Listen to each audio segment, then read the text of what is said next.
Le sport aussi a ses hommages, tandis qu'en ces jours, l'Hexagone s'empresse de rendre hommage et fêter la petite reine. Une immense femme politique et humaniste aurait pu fêter jeudi 13 son 90e anniversaire. En 1974, cette grande dame marque les esprits. Je voudrais tout d'abord vous faire partager une conviction de femme.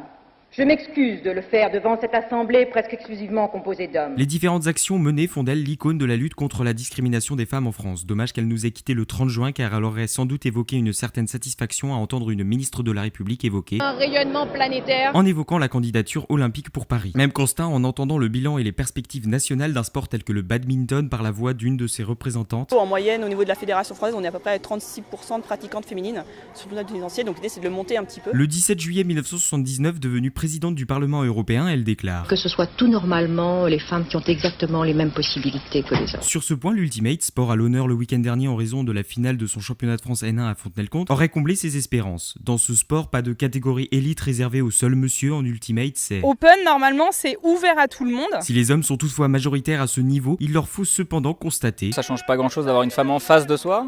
Après, les adversaires, en fonction des qualités athlétiques de la personne, ils vont s'adapter, des fois profiter. Donc forcément, plus le niveau monte, moins il y a de femmes. Mais cependant, sur des catégories plus loisirs ou en tout cas moins compétitives, il y a beaucoup de femmes qui jouent open et qui s'amusent avec les hommes sans que ça pose de moins de problèmes. Parce que comme la grande dame prétendait, quand j'ai quelque chose à faire, j'aime que ce soit bien fait. Les féminines pratiquant l'Ultimate affirment Moi, en général, on me prend de haut parce que les gars, ils se disent « Ah, c'est une fille, elle court pas. » Bon, je cours un petit peu. Ils défendent pas sur moi de la même façon que sur un homme. Mais j'essaie d'en profiter. Afin de s'imposer, l'audace féminine déployée résonne à tout jamais comme un remerciement à celle pour laquelle famille et République française ont décidé. Simone Veil reposerait avec son époux au Panthéon. Alors repose en paix, madame, bien qu'en ce mois de juillet, on aurait préféré te souhaiter un bon anniversaire.